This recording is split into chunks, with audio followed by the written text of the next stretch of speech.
për gazetaren Ardiana Eshari.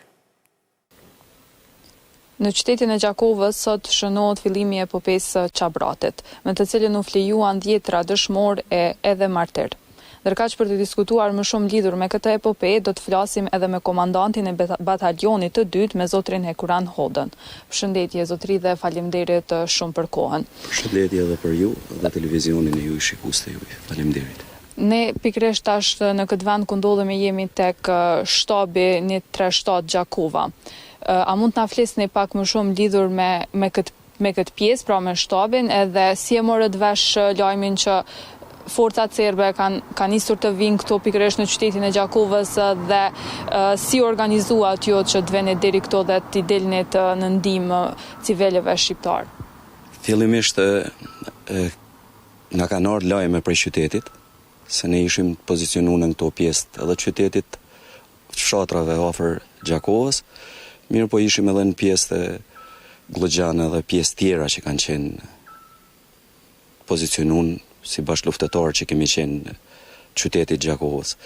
Na kanë ardhur lajme se në qytet po ndodhin masakra, djegje të mëdha, edhe aty kemi kërkuar nga komandanti Ramush Haradinaj që të na liroj që të vijim këtu, edhe pse ka qenë shumë e vështirë për Ramushin, se edhe atje kish luftime trepta. Mirë po na kemi kërkuar se i kemi thonë komandant, na kemi luftuar që sa kohë nëpër fshatra, tash është koha që të hyjmë në qytet. Sikur mes kishim ardhur në qytet, me siguri që nuk do të na falte historia. Po, sa ishte numri ndoshta i ushtarëve të cilët erdhët në këtë pjesë kundër një numri shumë të madh të forcave paramilitare serbe, edhe si arritët ta përballonin forcën e asaj ushtrie? Fillimisht kur jemi nis, kemi qenë diku rreth mbi 60 luftëtar. Kryesisht kemi qenë në Gjakovës, mirë po kemi pas edhe individa që kanë ardhur edhe prej Pejes, me Gjikolle dhe që ka ra këtu dëshmor. Kemi pas edhe disa të fshatrave këtu, mirë po kryesisht brigada ka qenë prej djemve të qytetit Gjakovës. Edhe kur kemi ardhur nëjne, fillimisht kemi ardhur dhe jemi pozicionuar në këtë pjesën e Qabratit tu. Kemi qenë një pjesë në bllokun e ri, ka qenë Avdullah Babalia tash i ndjeri, se fillimisht ka qenë komandant i brigadës Agron Kreziu. Mirë po është plagos, se kemi përcjell për shërimin në Shqipëri, atëherë ka marrë detyrën Avdullah Babalia. Jemi pozicionu në bllokun e ri, siç e thash, këtu në këtë pjesën prej fillimit atje ku fillon lagja Malla Jusuf, edhe në pjesën Malla Gëqarve. Domethënë kemi qenë në pjesë më vitale të qytetit që kemi qenë të pozicionuar.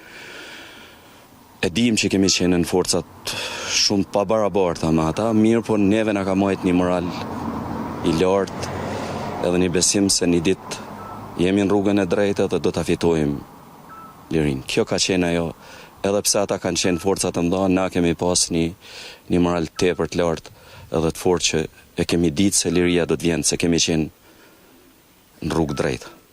Po, si arrini që ti menaxhoni të ndoshta emocionet, sepse kuptohet që gjatë kohës kur po zhvilloheshin luftimet, keni kuptuar lajmet që bashkëluftëtarët e juaj kanë rënë dëshmor, ose keni kuptuar edhe lajmet që janë vrarë civil të pafajshëm.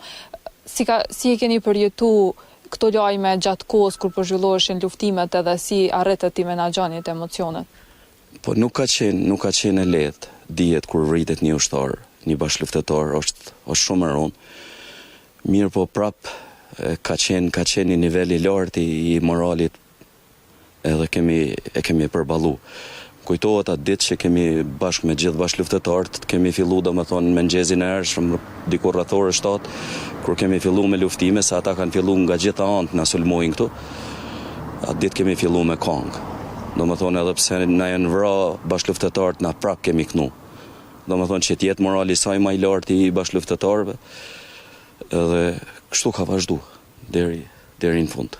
Po, se ishit organizuar ju si ushtri çlirimtare e Kosovës kundër forcave serbe, cilat ndoshta mundemi me i veçu kanë qenë taktikat kryesore të juajat kundër tyre? Po na vetëm kemi ardhur me një përvojë, kemi pas fat që kemi pas si komandant një burr të fortë edhe shumë trim, Ramush Haradinajn, mirë po kemi pas edhe luftëtarë tjerë edhe komandanta tjerë që na kemi qenë në fillim domethënë në vitin 98, edhe kur kemi ardhur, na veç se kemi ardhur përgatitën. Nuk kemi qenë pa të përgatitën. Nuk keni zonë befasi. Jo, nuk kemi qenë në befasi. Është vlen edhe mi përmend që qyteti ka qenë tepër i përgatitën. Çdo lagje që e shën këtu, çdo shtëpi që e shën këtu i kanë pas të hapën, ne i thojmë këtu në Gjakov prallaza. Kanë qenë të hapën, banart kanë qenë pastruar, domethënë veç kemi filluar na mu përgatit, më kujtohet viti 93-94, na vetëm ka pas filluar përgatitja, se e dishim se luftnat vetëm ndodhen në Kroaci, në Bosnë dhe u prit edhe te na. Kështu që qyteti ka qenë shumë i përgatitur. Po, cili ndoshta mundesh më na veçu njërin prej momenteve më të vështira gjatë kësaj periudhe, kur keni qenë një komandant i batalionit, edhe ushtari i ushtrisë çlirimtare të Kosovës, që edhe sot e kujton si njërin prej momenteve më të vështira të kësaj periudhe? Vështirat kanë qenë ato kur na nuk kemi pas si me jap ndihmë bashkëluftëtarëve dhe na kanë ndek nashta për një plag. Kemi raste edhe kur jemi të rjek prej këtujt e kemi Kushtrim Hoxhën që e kemi varros me thika, domethënë nuk kemi pas lopata për mi hap se ishim një pjesë të malit kur u trekëm. Edhe kemi shtin dhe me durë me thika kemi hap burrin. Cilat janë disa ndoshta prej fakteve më të rëndësishme ose detajeve më të rëndësishme që ndoshta publiku nuk i di për epopejën e Qabratit ose edhe mund të themi se i ka harruar? Po ka shumë, po nuk e besoj që i ka harruar qyteti. Se ka qenë një qytet mirë e organizuar, që edhe na kur kemi hi na kanë prit mirë, edhe në fshatra vlen mi përmend si qytetarë që kemi shku na kanë prit mirë, por kur kemi ardhur këta na kanë prit tepër mirë, qytetarët. Edhe besoj që i kanë të freskëta këto se çush kanë qenë ato ditë. Kanë qenë edhe të dhimbshme, po edhe të lavdishme.